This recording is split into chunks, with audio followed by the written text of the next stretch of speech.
जिंदाबाद जिंदाबाद। राजद, झामुमो, भाकपा माले और कांग्रेस ने लिया संकल्प, मंत्री मिथिलेश को जिताने के लिए मजबूती से काम करेगा गठबंधन। मौके पर झामुमो केंद्रीय प्रवक्ता धीरज दुबे, जिलाध्यक्ष तनवीर आलम खान, सचिव मनोज ठाकुर, वीरेंद्र साव, राजद के जिलाध्यक्ष सूरज सिंह, वरीय उपाध्यक्ष मुरली प्रसाद गुप्ता, कांग्रेस के जिलाध्यक्ष ओबेदुल्ला अंसारी, वरिष्ठ नेता सुरेंद्र तिवारी, भाकपा माले के कालीचरण मेहता, सुषमा मेहता, कांग्रेस नेता ओम प्रकाश चौबे आदि मौजूद थे। झारखंड विधानसभा चुनाव में 4 दल इंडिया अलायंस का हिस्सा है, जिसमें झारखंड मुक्ति मोर्चा, भारतीय राष्ट्रीय कांग्रेस, राष्ट्रीय जनता दल और भाकपा माले।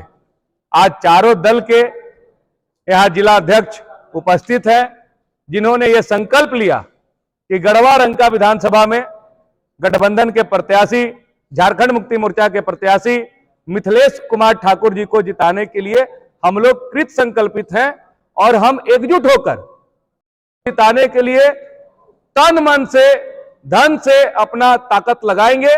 और जैसा गढ़वा में विकास हुआ है, अगला 5 साल उनको और गढ़वा का कायाकल्प करने का मौका देने के लिए, सदन भेजने के लिए हम लोग संकल्पित है। हम लोग इसके लिए मेहनत करेंगे। राष्ट्रीय जनता दल इंडिया गठबंधन के साथ है और हम लोग देश स्तर पे इंडिया गठबंधन का निर्माण आदरणीय लालू प्रसाद यादव जी ने किया था और इसी को हम लोग कर्तव्य अपना निभाएंगे। यहाँ पे 5 वर्षों के शासनकाल में जिस तरह से इंडिया महागठबंधन के द्वारा गढ़वा विधानसभा सहित पूरे राज्य का जिस तरह से कायाकल्प किया गया है, एक एक समाज, एक एक वर्ग के लोगों के लिए जो काम किया गया है, और ख़ास तौर से गढ़वा विधानसभा में जिस तरह की विकास की गंगा बही है, उसके साथ पूरे आम आवाम और तमाम महागठबंधन के सभी साथीगण एकजुट हैं और यहाँ से जिताने के लिए संकल्पित हैं। झारखंड का जो चुनाव होने जा रहा है, पहला फेज में ये गढ़वा रंका विधानसभा में भी चुनाव है। 13 तारीख को गढ़वा रंका विधानसभा का फैसला है। झारखंड की सरकार के देखते हुए, गढ़वा की विकास को देखते हुए गढ़वा की जनता ने ठान लिया है कि हमें दूसरी बार मिथिलेश कुमार ठाकुर को लाना है और झारखंड में जेएमएम की सरकार स्थापित करनी है। क्योंकि यहाँ महिलाओं के लिए जो उन्होंने दिया है, यहाँ की छात्राओं को जो दिया आगे बढ़ने के लिए, यहाँ किसानों को जो दिया है, इसके लिए झारखंड की तमाम आवाम, झारखंड जनता को पुनः सरकार, हेमंत सरकार को लाने की कोशिश में है और ये कोशिश हम जीतेंगे। विदित है कि राज्य चुनाव के दौरे से गुजर रहा है। 80 गढ़वा विधानसभा क्षेत्र में भी महागठबंधन प्रत्याशी आदरणीय मिथिलेश ठाकुर जी हैं। विकास की बात अभी विस्तार से बताई गई प्रेस कॉन्फ्रेंस में। विकास देखना है तो बांदू चुतरू के जंगलों में जाकर के देखिए। 80 फीट का रोड और हाई मास्क लाइट लगा हुआ है, वहां पर देख करके लोग गदगद हैं।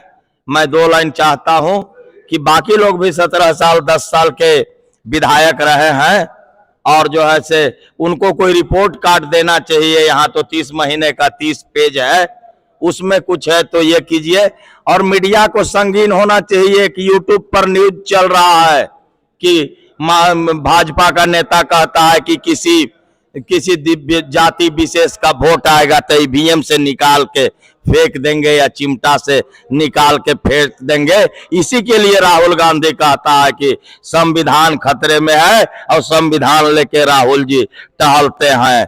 देख लीजिएगा यह देश कैसा बने, यह मीडिया के जिम्मे है और हम अपार बहुमत से जीत रहे हैं। यही नहीं, महागठबंधन की सरकार बनने से कोई नहीं रोक रहा है। भ्रम में किसी को नहीं रहना चाहिए। धन्यवाद। जय हिंद। झारखंड विधानसभा में जो झारखंड में चुनाव हो रहा है इंडिया गठबंधन अलायंस के द्वारा, उसमें मात्र 4 पार्टियां हैं। भारतीय राष्ट्रीय कांग्रेस, झारखंड मुक्ति मोर्चा, राष्ट्रीय जनता दल, भाकपा माले। समाजवादी पार्टी की जहां तक बात कर रहे हैं तो केंद्रीय नेतृत्व में उनका हिस्सा रहा है, लेकिन राज्य के चुनाव में, झारखंड के चुनाव में, इस इंडिया गठबंधन के अलायंस में समाजवादी पार्टी कहीं से इसका हिस्सा नहीं है। इसी को खारिज करने के लिए आज हम लोगों ने प्रेस कॉन्फ्रेंस बुलाया है, जिसमें आप देख रहे हैं कि चारों पार्टियां जो इंडिया गठबंधन का हिस्सा है, उसमें चारों पार्टी के जिला अध्यक्ष और हमारे वरिष्ठ नेता इस कॉन्फ्रेंस में हैं। अब आपको कहीं से यह शक पैदा नहीं होना चाहिए कि समाजवादी पार्टी भी कहीं से इंडिया गठबंधन अलायंस में शामिल है।